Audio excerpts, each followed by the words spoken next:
What if it was always summer? What if the snow melted away and never came back? It's 2033 in Salt Lake City, Utah.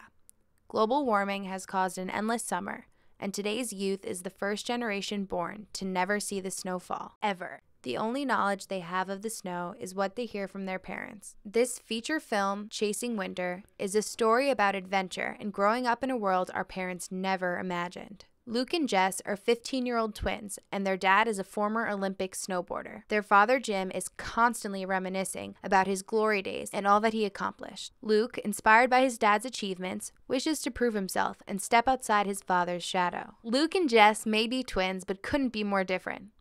Luke is an adventurous troublemaker, while Jess is a practical bookworm. After an old friend of their father's comes to visit, telling them of rumors that there is snow in the Canadian Rockies, Luke hatches a plan to find adventure and discover the snow. He convinces friends Tommy and Phil to go with him. Tommy is Luke's loyal best friend, who is often dragged into Luke's crazy plans. Phil is the clown that is always down for a fun time. Jess reluctantly decides to join them in hopes of preventing possible mishaps. On this journey, they encounter many obstacles.